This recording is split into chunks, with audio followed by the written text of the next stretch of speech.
Asian women in white-dominated workplaces, we deal with a lot of bias and stereotypes.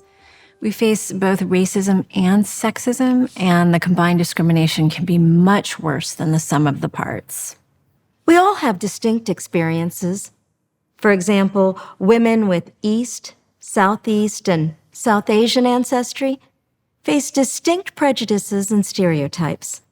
And Asian women who speak English with a non-native accent often have to deal with much harsher bias. But there are a lot of common themes. We're stereotyped as submissive and quiet, which means we're more likely than other women to be mistaken for interns or told we're not leadership material.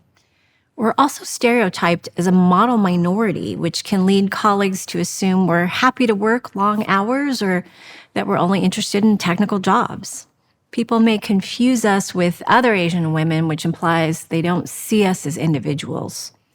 And because of biased perceptions that Asian people are foreign and exotic, we get backhanded compliments like, "You speak English so well," and questions that make us feel like we don't belong, like, "Where are you really from?" Something that I've encountered is that people really compliment me on my English. And I find that fascinating because where my family's from, Guyana, English is the native language. I've had situations where I was mistaken and the other individual was mistaken for each other. When it happens over and over, you do feel like, okay, am I not contributing uniquely in this organization? What am I, chopped liver? These are examples of microaggressions, comments and actions that reflect sexism, racism, and other biases. Of course, microaggressions aren't the only way sexism and racism show up at work. Asian women face many types of unfair treatment at work, such as being underpaid and discriminated against in hiring. But microaggressions happen a lot, and they take a huge toll. The burden should not be on Asian women to fix these problems. It's on leaders and companies to call out bias and create a better culture. And our colleagues need to do more to show up as allies, too. But right now, microaggressions are an unfortunate reality. So, when you experience one, what can you do? First of all, know that it's not on you to confront anyone. If calling out a microaggression feels unsafe, uncomfortable, or exhausting, it's okay to simply focus on taking care of yourself. Connect with people you trust for validation and support, and remind yourself you are talented and worthy of respect. I didn't know microaggression was happening in front of me, straight up telling me "Oh, Deb is here. She'll be the time checker. She'll take notes, send out action items," but never included me "Oh, Deb, what is your idea? Or what are your thoughts?" The saving grace was gravitating to other women that actually look like me. The coping part of it was me talking it out with other colleagues that actually I trust. If you want to speak up, research shows that doing so can help you feel more empowered and in control. It can also change other people's behavior.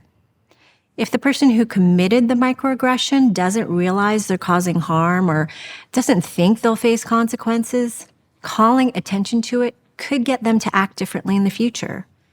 There are 3 main strategies you can use to speak up. One option is to simply state the facts. Researchers have found that this is the best way to make people aware that their behavior was wrong without triggering a defensive response. For example, if a colleague expresses surprise at your language skills, you can say something like, "Thank you, I was actually born here." Or if someone assumes you're more junior than you really are, tell them your actual job title in a matter-of-fact tone. That's happened to me where they're, "Oh, you speak English really well."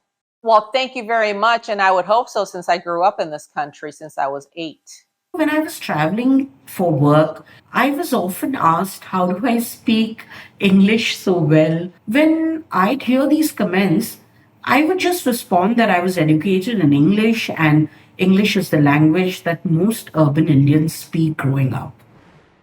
Another way to respond is to ask someone to explain their thinking.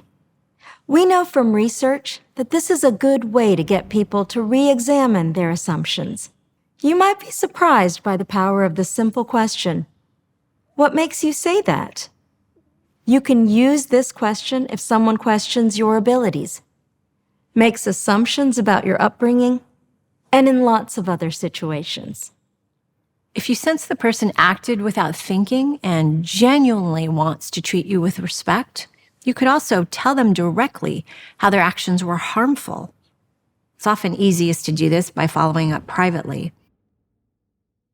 For the question of where are you really from, if I feel like their intent was just curiosity, I'll take them aside and say, you are probably really curious and really want to get to know me. But some people may feel like you're trying to categorize them and fit them in a box. And that question can be taken kind of personal. I know you didn't know that, but now you do. And so I just wanted to let you know. Following up later gives you a chance to prepare, and talking in private makes it more likely they'll really listen rather than shutting down because they feel put on the spot. Describe exactly what they did and how it affected you. For example, when you confuse me with another Asian woman, it makes me feel like you don't see me as a unique individual. No matter how you respond, there is a risk you'll get pushback. You can't eliminate this risk entirely, but research shows you can reduce it by speaking confidently and deliberately. This is easier to do if you rehearse your response in advance. Microaggressions can be really traumatic, and it's totally normal to get emotional when you talk about them. But if you've practiced, you'll still be able to get your key points across. Finally, remember that you shouldn't have to deal with microaggressions on your own. If your manager is supportive, talk to them about what's happening. If you don't feel like your manager will be helpful, think about whether there's someone else you can talk to. Maybe there's a colleague who's been outspoken about equity and inclusion at work, or another leader or manager who you trust.